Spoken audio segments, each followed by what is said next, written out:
Hello बच्चों, बहुत बहुत बहुत स्वागत है आपका ई सरल की फिजिक्स रिवीजन सीरीज में। मैं हूं सारांश गुप्ता, ई सरल फिजिक्स एचओडी।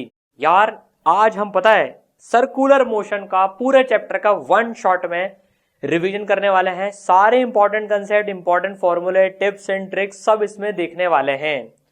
यार ये रिवीजन बहुत इंपॉर्टेंट होता है। देखो आपको सर्कुलर मोशन, वैसे देखो सर्कुलर मोशन बहुत इंपॉर्टेंट चैप्टर भी है, खुद के डायरेक्ट सवाल भी आते हैं, रोटेशन में काम में आता है, और आगे आने वाले काफी चीजों में ना 12th में और 11th के बाकी चैप्टर्स में भी सर्कुलर मोशन तो काम आता है। तो ये चैप्टर आप छोड़ नहीं सकते हैं।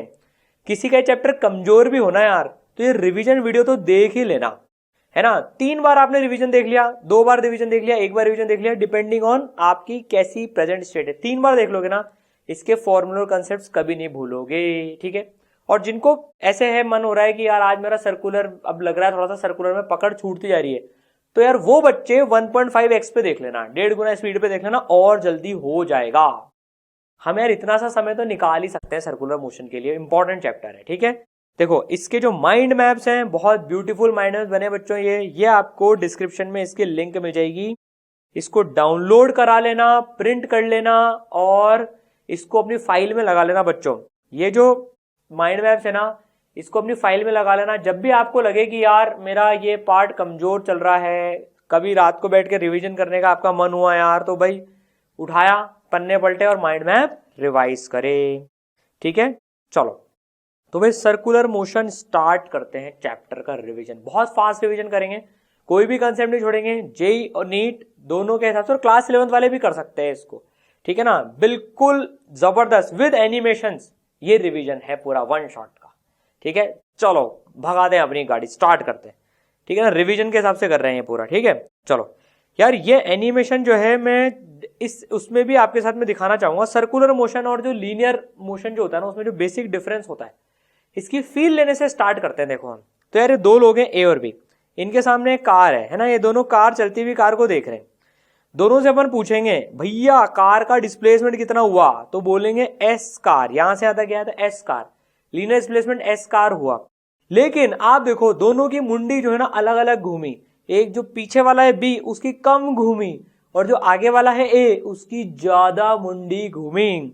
तो यार ए की मुंडी जो है वो थीटा ए घूमी, बी की मुंडी थीटा बी घूमी। देखो तो ये थीटा ए है ना, और ये थीटा बी। आप देखो कौन सा एंगल ज्यादा है, थीटा ए ज्यादा है। तो सेम डिस्प्लेसमेंट होने पर भी एंगुलर डिस्प्लेसमेंट अलग हुआ है। यही तो बात होती है एंगुलर वर्ल्ड की, ठीक है। ये एनिमेशन इसलिए दिखाया मैंने आपको बच्चों, ताकि आपको फील तो आए थोड़ी सी। रिवीजन है तो क्या हुआ, फील के साथ में जरूरी है। फिजिक्स वही जो दीवाना बना दे यार, पता है ऐसी पढ़नी होती है फिजिक्स जो दीवाना बना दे आपको, ठीक है ना। एंगल, चलो अब एंगल क्या होता है फटाफट से देख लेते हैं। एक पार्टिकल है, एक सर्कल में घूम रहा है वो, ठीक है ना। आर रेडियस का सर्कल है, इसमें घूम गया ये, ठीक है, और बी तक पहुंच गया, थीटा एंगल बनाया इसने। तो यार एंगल कैसे डिफाइन करेंगे, आर्क लेंथ है एस, तो एंगल डिफाइन होता है आर्क लेंथ बाय रेडियस, ठीक है ना। जिसमें थीटा रेडियन में नापा जाता है, रेडियन में। अभी तक आपने डिग्री में पढ़ा होगा, पर ये थीटा रेडियन में नापते हैं। 360 degree equal to 2 pi radian होता है, 360 degree equal to 2 pi radian होता है, ठीक है। चलो भाई बहुत अच्छी बात। अब एक चीज देखें जरा, एंगुलर डिस्प्लेसमेंट के बारे में अगर हम देखें, पार्टिकल मान लो ए से बी गया, है ना, इसने अल्फा एंगल ट्रेवल करा, ये अल्फा एंगल घुमाई, तो एंगुलर डिस्प्लेसमेंट हो गया अल्फा, ठीक है ना। एंगुलर डिस्प्लेसमेंट अल्फा हो गया। बच्चों को जो एक कंफ्यूजन होता है, इसलिए मैं इसको रिवीजन में ले भी रहा हूं, कि अगर सर ये पार्टिकल पूरा एक चक्कर काट के 2 पाई करने के बाद और फिर अल्फा और घूमे, तो बच्चों एंगुलर डिस्प्लेसमेंट क्या होगा। कई बच्चे इसको अल्फा लिखते हैं, लेकिन ये 2 पाई प्लस अल्फा होगा एंगुलर डिस्प्लेसमेंट बच्चों इसका।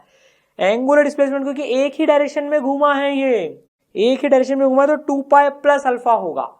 अगर ये पार्टिकल यहां से यूं जाकर वापस यूं आ जाता, टर्न उल्टा घूम के आ जाता, तो हम अल्फा बोलते हैं। लेकिन ये तो पूरा चक्कर काट के फिर वापस आया है, तो इसलिए 2 पाई प्लस अल्फा इसका एंगुलर डिस्प्लेसमेंट होगा, ध्यान रखना, ठीक है। Angular displacement is 2 pi plus alpha. Now angular velocity क्या होती है, बिल्कुल सिंपल सी बात है। एंगुलर वेलोसिटी होती है rate of change of angular position with respect to time, ये हमको पता है। एंगुलर वेलोसिटी एवरेज और इंस्टेंटेनियस दोनों हो सकती है भैया। तो भाई एवरेज और इंस्टेंटेनियस दोनों हो सकती है। एवरेज क्या होती है, delta theta by delta T, delta आता है इसमें, rate of change of theta है, ये एंगुलर पोजीशन विद टाइम है, तो एवरेज ओमेगा, ओमेगा से डिनोट करते हैं इसको delta theta by delta T, और instantaneous D theta by D T. इसका अगर हम ऐसा यूनिट देखें तो रेडियन पर सेकेंड, और इसका डायमेंशन देखें तो t-1। नीट में और जेई मेन में कई बार डायरेक्ट सवाल भी आया हुआ है इसका, तो ध्यान रखना ये radian per second, radian dimensionless होता है, पर सेकेंड मतलब t-1, ठीक है। चलो भाई बहुत अच्छी बात। अब आरपीएम वर्ड भी आता है, आरपीएम गाड़ी, यार ये गाड़ी कितनी आरपीएम से इसके टायर घूम रहे हैं, आरपीएम क्या होती है, रिवोल्यूशंस पर मिनट, एक मिनट में कितने रिवोल्यूशन, है ना। तो 1 RPM is equal to π/30 radian per second होता है। डेरिवेशन कर लेना यार, 2π रेडियन इन 60 सेकेंड्स, है ना। तो एक सेकेंड, एक इन 1 मिनट, ठीक है। तो सेकेंड में देखें तो 2π रेडियन डिवाइड बाय 60 पर सेकेंड हो जाएगा ये, तो π/30 radian per second inter convert कर सकते हैं अपन, ठीक है। चलो एंगुलर एक्सेलरेशन देखें भैया, angular acceleration rate of angular velocity, rate of change of angular velocity with respect to time होता है। तो भाई यहाँ भी एवरेज और इंस्टेंटेनियस दोनों की बातें होंगी, ठीक है ना। रेट है तो एवरेज इंस्टेंटेनियस दोनों होंगी। अल्फा से डिनोट करते हैं इसको, अल्फा से डिनोट करते हैं, वो एंगल अल्फा से कंफ्यूज मत करना, सिंबल हमने सेम यूज कर लिया यार, उधर थीटा और अल्फा कुछ भी यूज कर सकते हैं, तो उधर थीटा यूज कर रहा था, उधर भी अल्फा बोल दिया बोलने को, पर अल्फा एंगुलर एक्सेलरेशन को डिनोट करते हैं, ठीक है। Delta omega by delta T, और ये होता है D omega by D T. ऐसा unit radian per second square, dimension t-2, ठीक है। बहुत ही ऑसम मैक्स, मजा आ गया।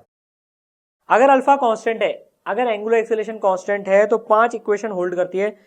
v equal to u plus a t, जैसे वहां पर होल्ड करती थी ना काइनेमेटिक्स में, v equal to u plus a t, omega final equal to omega initial plus alpha t, theta equal to s equal to u t plus half a t square. मैं ऐसे बोलता रहता हूँ, आप कॉरस्पॉन्डिंगली गणित बिठाते जाना दिमाग में।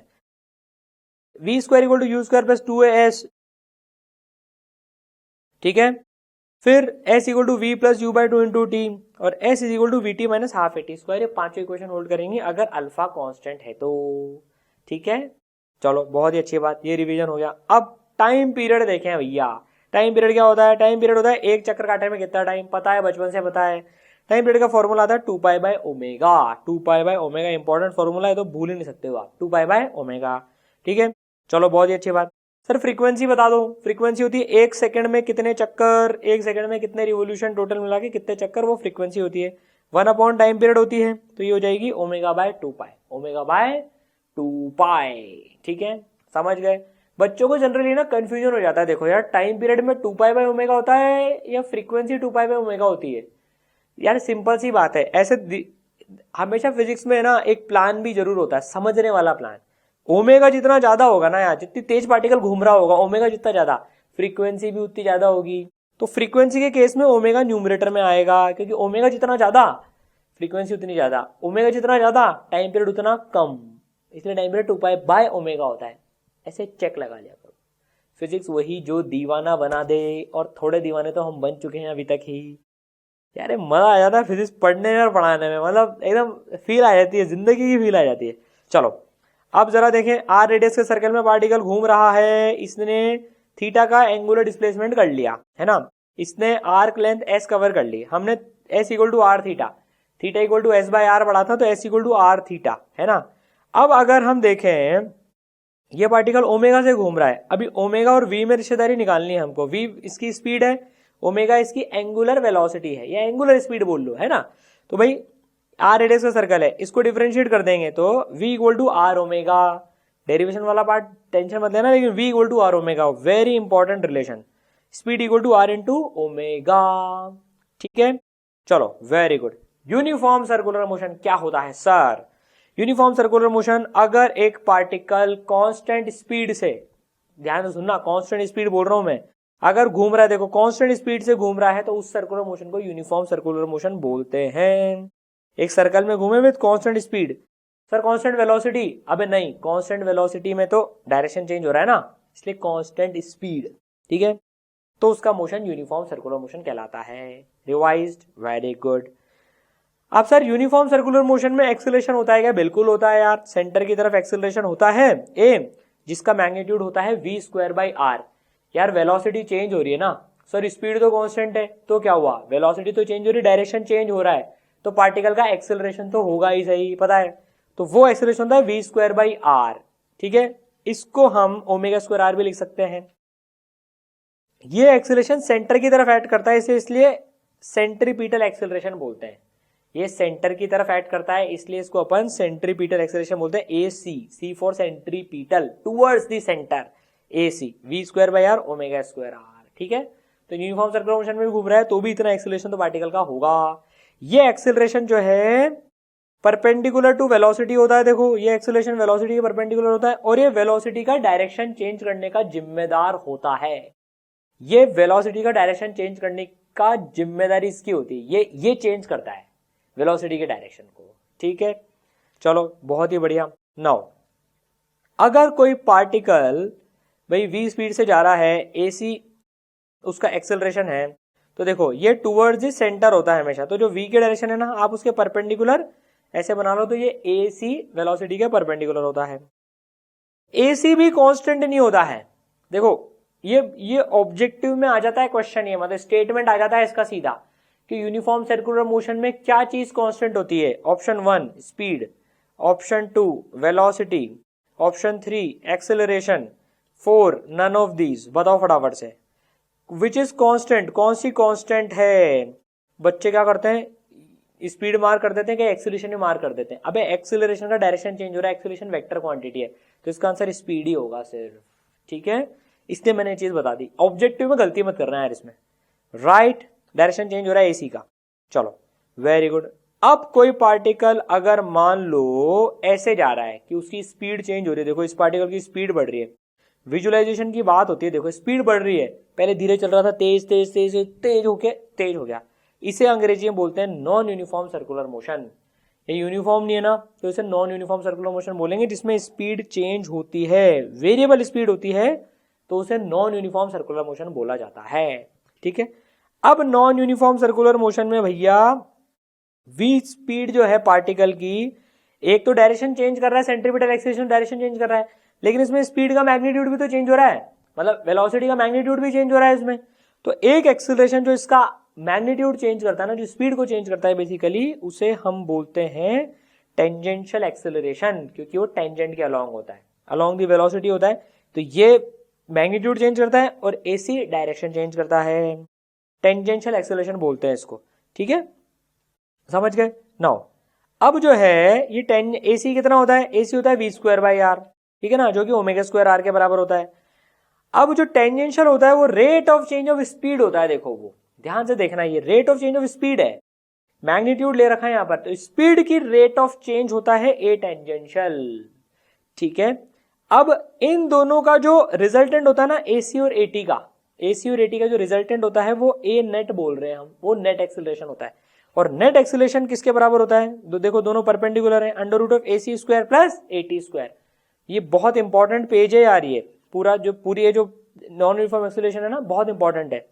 Under root of a c square plus a t square, और ये ए नेट जो है ना, ये जो ए नेट है, ये अगर एंगल अपन ए नेट और एटी के बीच में फाई ले लेंगे एंगल, तो tan phi a c by a t हो जाएगा, tan phi a c by a t हो जाएगा। और ये ए नेट जो है ना, ये डीवी बाय डी होता है। देखो अगर हम वेक्टर में देखें तो ये डीवी बाय डी होता है। ये सर इसमें और इसमें डिफरेंस क्या है, आधे बच्चों को यहाँ कंफ्यूजन होता है, एटी और ए नेट में डिफरेंस क्या हो गया सर। यहाँ पर देखो दोनों के फॉर्मूले सेम ही तो दिख रहे हैं। नहीं, ध्यान से देखो, ये rate of change of speed है, ये rate of change of speed है, ये पूरा जो मोड लग रहा है ना, ये rate of change of speed है ए टेंजेंशियल। और rate of change of net velocity, जो मतलब वेलोसिटी जो है बेसिकली, उसका rate of change A net है। ठीक है, समझ गए सर, अच्छे से समझ गए। तो देखो अगर हम अब लीनियर वर्ल्ड और एंगुलर वर्ल्ड में रिश्तेदारी कायम करें ना, तो s equal to r theta, ये तो देख ही लिया हमने। फिर दूसरे उसमें देखें, हमने देखा था ओमेगा से घूम रहा है पार्टिकल, वी उसकी स्पीड है अगर, तो भाई ओमेगा इसको डिफरेंशिएट कर देते हैं, तो v equal to r omega, speed equal to r into omega. R से रिलेट हो रहे हैं देखो दोनों दुनिया, ये लीनियर दुनिया, ये एंगुलर दुनिया, आर से रिलेट हो रहे हैं, है ना। ए टेंजेंशियल ये अल्फा हो गया, ठीक है ना। अब इसको डिफरेंशिएट करोगे तो देखो a tangential equal to R alpha, a tangential equal to R alpha, जहां पर अल्फा जो है वो एंगुलर एक्सेलरेशन है, एंगुलर एक्सेलरेशन। तो चार एक्सेलरेशन के टर्म्स पढ़ लिया अपन ने, a C centripetal acceleration, a T tangential acceleration, a net net acceleration, और अल्फा एंगुलर एक्सेलरेशन। तो ये ओमेगा को चेंज करता है, ये किसको चेंज करता है, देखो अभी देखते हैं। देखो ये ओमेगा को चेंज करता है, ये नेट वेलोसिटी को चेंज करता है, ये स्पीड को चेंज करता है, और ये महाराज जो है डायरेक्शन को चेंज करते हैं। तो सबके रोल समझ में आ गए। ये एसी और एटी इसके कंपोनेंट होते हैं ए नेट के, क्योंकि यार वेलोसिटी के पास में स्पीड भी होती है और वेलोसिटी के पास में डायरेक्शन भी होता है। ठीक है, समझ गए। आपको इन डेप्थ सर्कुलर मोशन पढ़ना हो ना तो ई सरल ऐप डाउनलोड कर लेना, डिस्क्रिप्शन में लिंक भी मिल जाएगी, वहां से पूरा सर्कुलर मोशन आप पढ़ सकते हो। ठीक है, वहां से आप सर्कुलर मोशन पढ़ सकते हो, डेमो में आपको मिल जाएगा। ठीक है, चलो बहुत ही बढ़िया।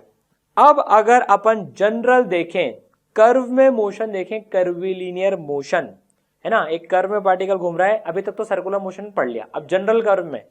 तो यार जनरल कर्व में अगर अपन देखें कर्विलीनियर मोशन जिसको कहते हैं, तो एक पार्टिकल एक कर्व में जा रहा है ना, यहां पर भी वही कॉन्सेप्ट होंगे।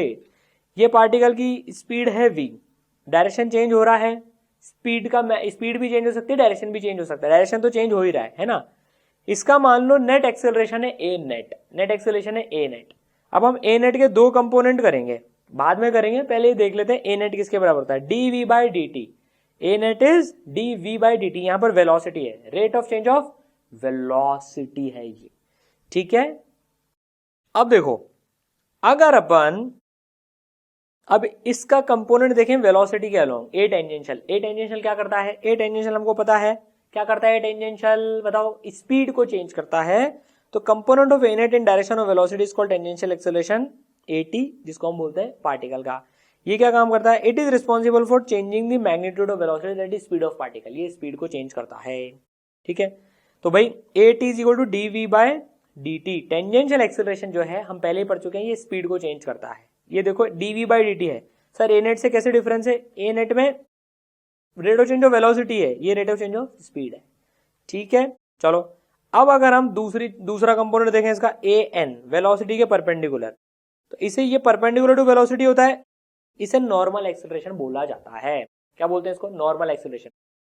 सर्कल के केस में इसको सेंट्रीपिटल एक्सेलरेशन भी हमने बोल दिया था, क्या वो पहले देखा था ना, ये सेंट्रीपिटल एक्सेलरेशन, इधर भी सेंट्रीपिटल बोल सकते हैं, ये भी सेंटर ऑफ कर्वेचर की तरफ लगता है, तो इसे सेंट्रीपिटल एक्सेलरेशन भी बोलते हैं, इसे नॉर्मल एक्सेलरेशन भी बोलते हैं। इसके दो नाम होते हैं, जैसे हमारा भी घर का नाम और स्कूल का नाम होता है ना, वैसे नॉर्मल एक्सेलरेशन और सेंट्रीपिटल एक्सेलरेशन। ठीक है, it is responsible for changing the direction of velocity, ये वेलोसिटी की डायरेक्शन चेंज करने के लिए रिस्पॉन्सिबल होता है। ठीक है, it direction towards the concave side, ये जो कॉनकेव साइड होती है ना कर्व की, कॉनकेव साइड, ये जो अंदर वाली साइड कॉनकेव साइड होती है, उस तरफ लगता है ये। ठीक है, इन महाराज का magnitude v square by r होता है। अब यहां पर आर क्या होता है, यहां पर आर रेडियस ऑफ कर्वेचर होता है, यहां पर आर जो है रेडियस ऑफ कर्वेचर होता है। ठीक है, तो चलो देखो अब नटशेल में बात कर लेते हैं, समराइज्ड वी, इसके पास में वेलोसिटी के पास में दो चीज है, मैग्नीट्यूड और डायरेक्शन है ना। ए नेट के दो कंपोनेंट करे हमने, ए टी और A N. A T magnitude को चेंज कर रहा है, ए एन डायरेक्शन को चेंज कर रहा है, और ए नेट जो है ये वेलोसिटी को चेंज कर रहा है। तो इसका एक कंपोनेंट मैग्नीट्यूड को, एक कंपोनेंट डायरेक्शन को। ये डायग्राम मेरा फेवरेट डायग्राम है यार, देखो ये डायग्राम में ना पूरा मतलब एकदम नटशेल में पिक्चर क्लियर हो जाती है। ठीक है, चलो वेरी गुड। अब जरा देखें रेडियस ऑफ कर्वेचर क्या होता है भैया। तो कोई सी कर्व है ना, कोई कर्व का घुमाव है ना। सर्कल में तो रेडियस हमें समझ में आता है कि सेंटर से सर्कल तक का डिस्टेंस, कर्व में रेडियस ऑफ कर्वेचर क्या होता है वो भी रिवाइज कर लेते हैं। तो यार एक छोटे से पार्ट का रेडियस ऑफ कर्वेचर हमको निकालना है ना अगर, तो वहां पर एक सर्कल कंप्लीट कर लो, जो इस सर्कल का रेडियस होगा ना वो इस छोटे से पार्ट का रेडियस ऑफ कर्वेचर होगा। कैसे निकालते हैं, यहां पर जो है दो ये नॉर्मल ड्रॉ कर लो, यहां पर छोटे छोटे थोड़ी दूरी पर ये दो इसके टेंजेंट के परपेंडिकुलर ड्रॉ कर लो, जहां पर ये स्ट्राइक हो, जहां पर ये हिट करे, मिले मतलब ये। ठीक है ना, वो सेंटर ऑफ कर्वेचर कहलाता है। टेंजेंट बनाई, नॉर्मल खींची, जहां मेरा सेंटर ऑफ कर्वेचर, और ये जो डिस्टेंस है रेडियस ऑफ कर्वेचर कहलाता है। ठीक है, तो यहां पर मुझे इस पार्ट का देखना है, अगर इस पार्ट का रेडियस ऑफ कर्वेचर देखना है तो यहां सर्कल बना लिया। देखो तो इसका रेडियस ऑफ कर्वेचर कम है, इस पार्ट का रेडियस ऑफ कर्वेचर कम है, छोटे सर्कल का पार्ट है ये कर्व, और ये बड़े सर्कल का पार्ट है, तो इसका रेडियस ऑफ कर्वेचर ज्यादा है और इसका रेडियस ऑफ कर्वेचर कम है।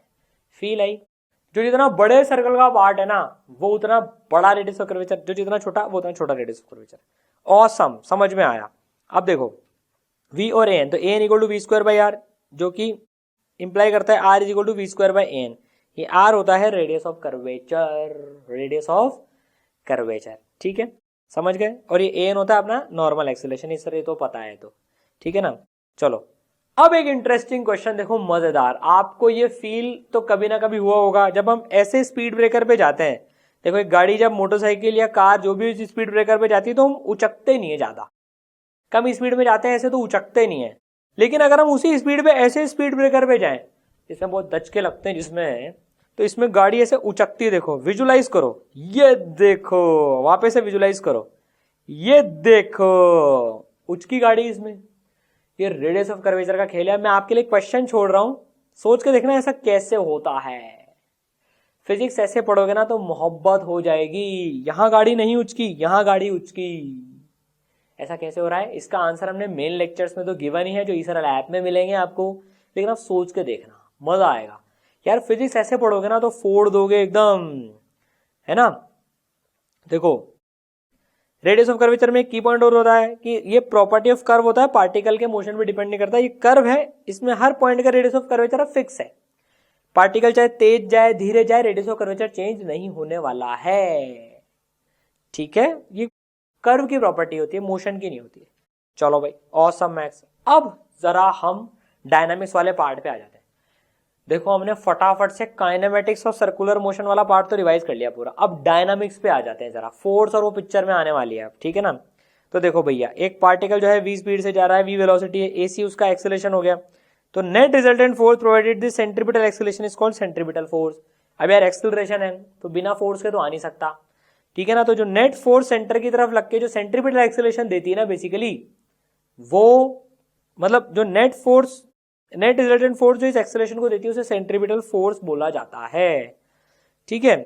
सेंट्रीपिटल फोर्स किसी भी टाइप की हो सकती है, tension, friction, normal spring, gravitation या इनका कॉम्बिनेशन। कोई सी भी फोर्स सेंट्रीपिटल फोर्स का काम कर सकती है, ठीक है। जैसे यार एक पार्टिकल है, मान लो वो घूम रहा है ऐसे ना, एक रस्सी से बांध रखा है एक पार्टिकल को। ये पार्टिकल ये v स्पीड से ऐसे ऐसे सर्कल में घूम रहा है, मान लो ऐसे घूम रहा है सर्कल में, है ना। तो इस केस में देखो टेंशन जो है वो सेंट्रीपिटल फोर्स का काम कर रही है। तो tension is the centripetal force इस केस में, ठीक है।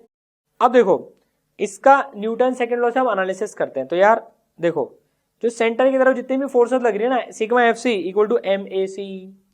अब न्यूटन सेकंड लॉ को अपन जो रेडियल डायरेक्शन है ना, रेडियल डायरेक्शन है मतलब सेंटर की तरफ जो एक्सिस है ना, ये वाला जो एक्सिस है, इस पे अप्लाई कर रहे हैं। तो जो भी नेट फोर्स उनके कंपोनेंट्स इधर हो इक्वल टू एम ए सी, ठीक है, m we square by r या फिर एम ओमेगा स्क्वायर आर के बराबर, राइट। तो sigma F c is the net force acting toward centre is called centripetal force. तो जो नेट फोर्स सेंटर की तरफ होती है ना उसे सेंट्रीपिटल फोर्स कहते हैं, जो कि इस केस में तो टेंशन ही है। समझ गए सर, अच्छे से समझ गए, है ना। M we square by r mass into acceleration है, ध्यान रखना ये मास इंटू एक्सेलरेशन है, इसको एफवीडी में इंक्लूड मत कर लेना m we square by r को। जैसे एनएलएम में पढ़ा था ना अपन ने, अपन वहां पर एमए को नहीं लेते थे इनर्शियल फ्रेम के एफवीडी में, यहां पर भी m we square by r को नहीं लेंगे इनर्शियल फ्रेम के एफवीडी में। समझ गए सर, बिल्कुल समझ गए। तो देखो इसका एफवीडी बनेगा टेंशन नॉर्मल mg, ठीक है, बिल्कुल क्लियर। अब सर्कुलर मोशन की प्रॉब्लम्स में अगर आप गलती कर रहे हो ना तो ये स्टेप्स फॉलो कर लेना, सारी गलतियां दूर हो जाएंगी 100%। बच्चे क्या होता है रैंडमली चलते हैं सर्कुलर मोशन के सवाल सॉल्व करने में। नहीं बच्चा, रैंडमली मत चलना। बहुत प्यारी स्टेप्स डिवाइस करी मैंने, आपको एकदम इसको फॉलो कर रहोगे ना आपकी गलती होगी नहीं। आप नोटिस भी कर लेना, जब भी आप गलती करोगे मतलब आप ये स्टेप्स फॉलो नहीं कर रहे हो। ऐसा साइंटिफिक तरीका है ये जिससे आप कोई सी चीज मिस कर ही नहीं सकते हो। स्टेप्स जरूरी है पर ये ध्यान रखना। तो सबसे पहला काम, identify the circle and its radius in which particle is performing circular motion. ये सबसे बड़ी गलती करते हैं बच्चे कोई भी प्रॉब्लम सॉल्व करने से पहले। अब ये पार्टिकल सर्कल में घूम रहा है, बच्चे क्या होता है धड़ धड़ धड़ इक्वेशन लिखना चालू कर देते हैं। ये आइडेंटिफाई नहीं करते यार कौन सा सर्कल है जिसमें पार्टिकल घूम रहा है और उसका रेडियस क्या है। सबसे पहले तो ये आइडेंटिफाई करना आप। जैसे कोनिकल पेंडुलम में बच्चे ये गलती करते हैं, जल्दीबाजी में सॉल्व करने में रेडियस एल ले लेते हैं, सर्कल ही आइडेंटिफाई नहीं करा। भैया सर्कल तो ये था, रेडियस तो ये चीज थी, ये तो नहीं थी पूरी की पूरी। तो पहली स्टेप एकदम गांठ बांध लेना दिमाग में कि भैया सर्कल आइडेंटिफाई करो और रेडियस आइडेंटिफाई करो, है ना। पहली स्टेप तो ये सर्कल देखो, इसमें ये हो रहा है और रेडियस जो है ये इसका रेडियस है, ठीक है। सेकेंड स्टेप में एफबीडी सेलेक्ट बनाओ, पहले तो draw FBD and select one axis along the radial direction and apply Newton's law. FBD बनाओ चुपचाप, फिर एक एक्सिस रेडियल डायरेक्शन का सेलेक्ट करो और उसमें न्यूटन लॉ लगा दो जो अभी सीखा अपन ने। Sigma F C equal to M A सी, ठीक है ना। यहाँ छोटा एम आएगा, यहाँ छोटा एम है तो, और यहाँ बड़ा एम है तो यहाँ बड़ा एम आएगा, ठीक है ना। तो इसको अभी छोटा एम कर देते हैं अपन, स्मॉल एम, ठीक है ना। तो इसको ऐसे लिख लेते हैं एम ए सी, ठीक है। अब जैसे इसका एफबीडी देखो, टी नॉर्मल एम जी। अब इसके लिए हमें इक्वेशन लिखनी होगी तो T is equal to radial direction select कर लिया, T is equal to M we square by L, V square by L A C के बराबर हो गया, ठीक है, समझ गए। तो एफबीडी बनाओ और रेडियल डायरेक्शन में न्यूटन सेकंड लॉ अप्लाई कर दो। फिर अगर नॉन यूनिफॉर्म सर्कुलर मोशन है, इफ नॉन यूसीएम, तो एक एक्सेल टेंजेंशियल डायरेक्शन में सेलेक्ट कर लो, नॉन यूसीएम है तो, और न्यूटन का सेकंड लॉ चेप दो। Sigma f t equal to M a t, यहां भी छोटा एम आएगा, ठीक है। चलो अब अगर और कोई सा भी एक्सिस ऐसा हो जहां आपको लग रहा हो यार इक्वेशन लगा दें, जैसे इस केस में देखो ये वाला एक्सिस है, ये जो प्लेन के परपेंडिकुलर है नॉर्मल और एमजी वाला जो एक्सिस है, इसमें तो पार्टिकल का कोई मोशन नहीं हो रहा, तो normal is equal to M G, तो N minus M G equal to zero, तो normal equal to M G, ये एक इक्वेशन और आ जाएगी। तो पहली स्टेप क्या थी, फटाफट से रिवाइज का भी रिवाइज कर लेते हैं। पहली स्टेप सर्कल और रेडियस आइडेंटिफाई करो, दूसरी स्टेप एफबीडी बनाओ और रेडियल डायरेक्शन में न्यूटन सेकंड लॉ लगा दो, तीसरी स्टेप अगर नॉन यूनिफॉर्म सर्कुलर मोशन है तो टेंजेंशियल में न्यूटन सेकंड लॉ लगा दो, और चौथी स्टेप और कोई एक्सिस हो इन दोनों के अलावा तो उसमें भी न्यूटन सेकंड लॉ लगा दो अगर चीजें पता है तो, ठीक है, बहुत बढ़िया, ठीक है। तो नॉर्मल इक्वल टू एमजी, ऐसे चौथे स्टेप से आ गया इसमें भी, राइट। अब जो है कोनिकल पेंडुलम भी ले लेते हैं भैया। यार ये रोटेशन में बहुत इंपॉर्टेंट है कोनिकल पेंडुलम, लगभग आप मान के चलो हर 1-2 साल में इसके ऊपर सवाल आ ही जाता है।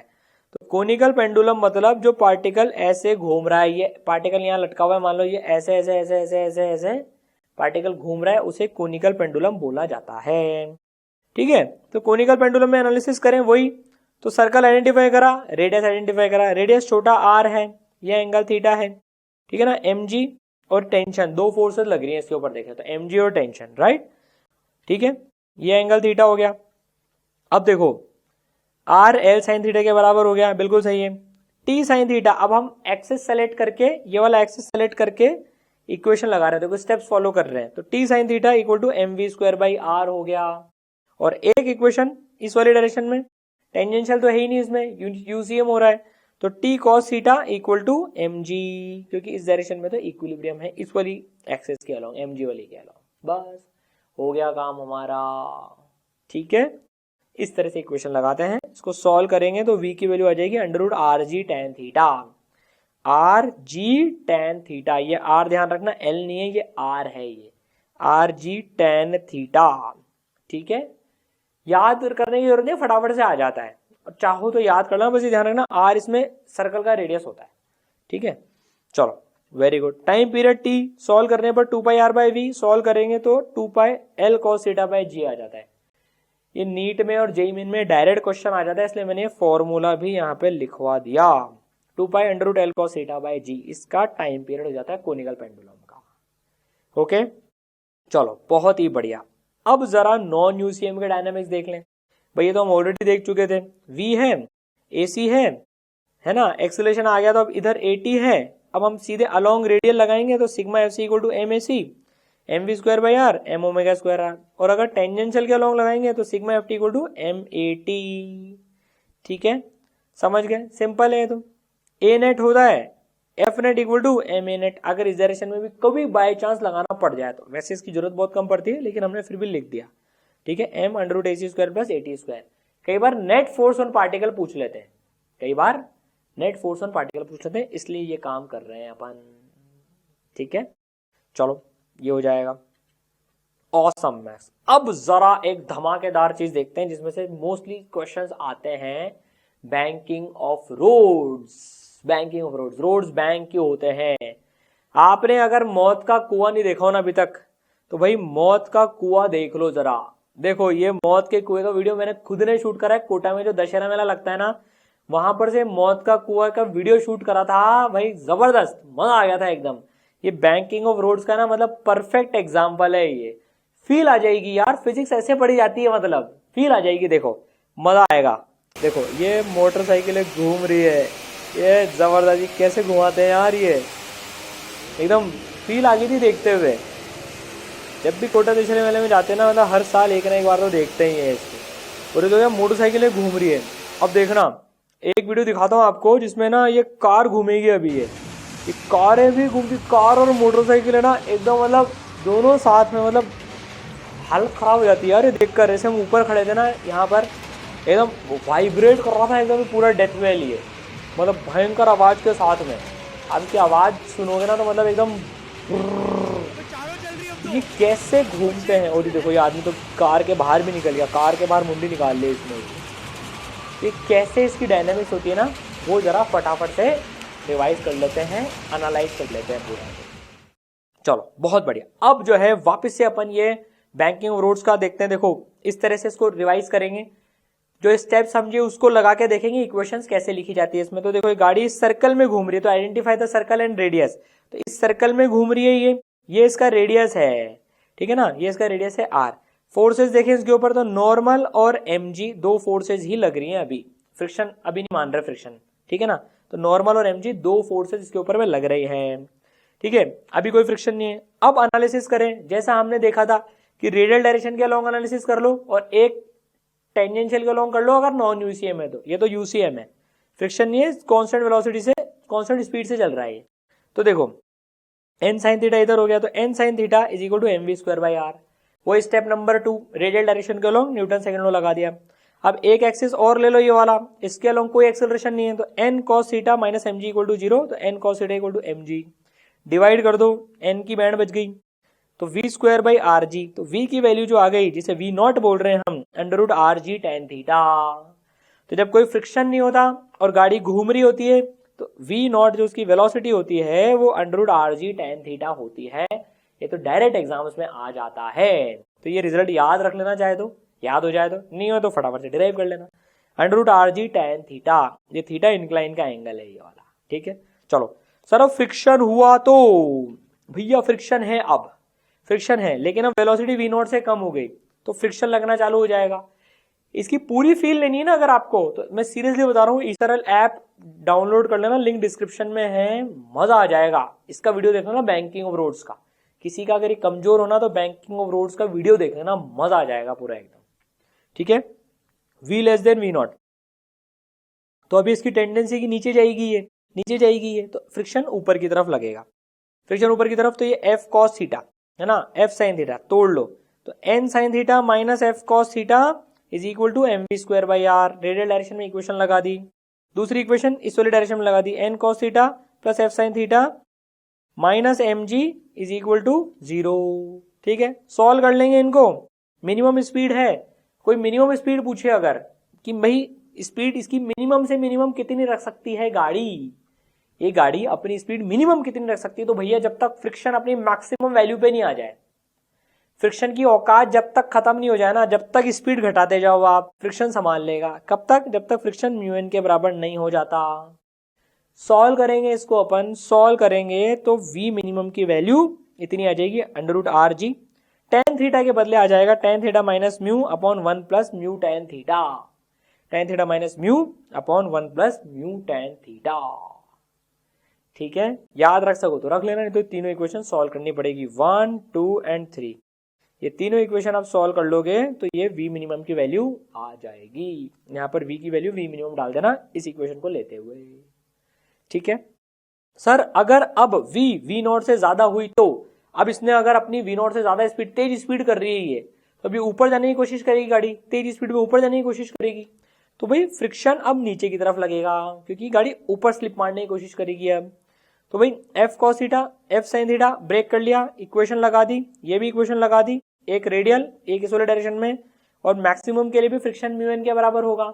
सॉल्व कर लेंगे तो v maximum under root r g tan theta plus mu, जब मिनिमम थी ना तो यहां माइनस आ रहा था, यहां प्लस आ रहा था, मैक्सिमम हुई तो यहाँ प्लस आ गया, न्यूमरेटर ज्यादा हो गया, डिनोमिनेटर कम हो गया, तो अपने आप मैक्सिमम आ गया। तो बच्चों ऑब्जेक्टिव ट्रिक भी बता देता हूं यहाँ पर एक, देखो ये दोनों फॉर्मूले आपके पास में गिवन हो, अगर आर जी मिनिमम का भी लिख लेता हूं मैं, और आप भूल जाओ फॉर्मूला, है ना, 1 प्लस म्यू टेन थीटा, इन दोनों में से सेलेक्ट करना है मैक्सिमम का कौन सा था। तो देख लो यार ज्यादा कौन है, न्यूमरेटर में प्लस डिनोमिनेटर में माइनस, तो ये वैल्यू ज्यादा होगी, समझ गए, ठीक है बस।